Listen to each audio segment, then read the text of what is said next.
A visão da securitizadora é ela tentar captar dinheiro, né? Ela é muito parecida com um FDIC, tá? Mas aqui é um outro instrumento que é uma empresa especializada chamada securitizadora. Ela é regulada, existe uma lei própria que determina o que pode fazer, não pode fazer. Ela, em alguns aspectos, também é regulada pela CVM. E o ponto da securitizadora em geral, eu tenho um ativo ou eu tenho uma carteira de ativos que supõe, é um a receber, né? A empresa supõe que ela vendeu o produto dela, vamos facilitar, ela vendeu vários celulares a prazo. Ela vendeu os celulares a prazo, ela tem aquele a receber dessas vendas a prazo. A securitização consiste basicamente em eu pegar esse valor desses créditos que a empresa tem a receber e ela vende. Quando ela vende, ela sai do risco, porque eu estou vendendo, eu estou tirando da empresa. Então, se a empresa quebrar, entrar em recuperação judicial, o que quer que seja esse a receber, ela sai das obrigações de pagar os funcionários, de pagar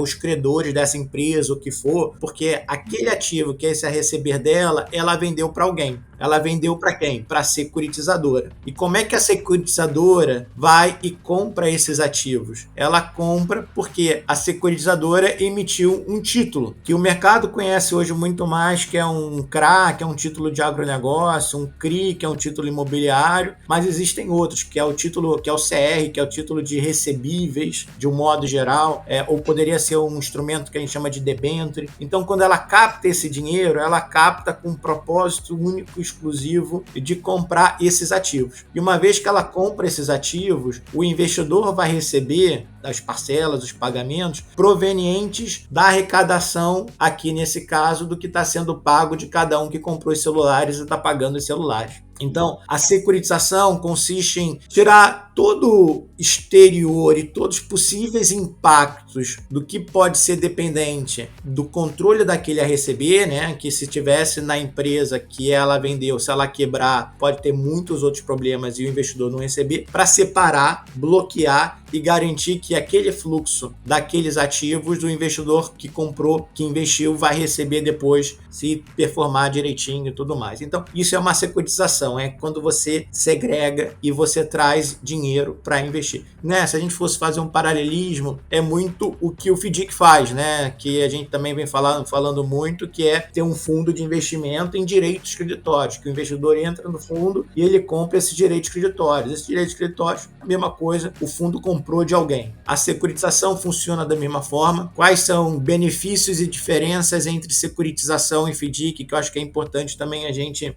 tentar entrar. Muitos dos casos existe o FDIC e a securitizadora, o propósito é o mesmo. É mais comum num FDIC você sempre investir num veículo que ele vai comprando toda hora novos ativos. Então, não é que eu comprei somente, falando da venda de celulares, o que a empresa ali tinha a receber das vendas que ela realizou naquele mês. Eu posso falar que eu vou comprar todo mês um pouquinho do que a empresa tem. Quando a gente fala da securitizadora, muitos dos casos são operações mais, que a gente chama de estáticas, não tem revolvência. Ou seja, eu vou comprar aquela carteira e o investidor vai receber o fluxo daquela carteira. A carteira não vai mudar com o tempo. Outros pontos de diferença, às vezes, são tributação, né? Tributação é do ganho do investimento, né? Então, por exemplo, um CRI, um CRA, eles são isentos de imposto de renda. O FDIC, o certificado de recebível não são. Então, dependendo, existem diferenças, existem muitas similaridades. Quando a gente trata de operações menores, a securitização ela funciona melhor do que o FDIC. O FDIC é uma estrutura mais cara de se manter, então a gente fala em média geral aqui que para ter um FDIC tem que ser operações que sejam maiores de 30 milhões de reais. Então qualquer coisa que seja menor do que isso vai ser feito via uma securitização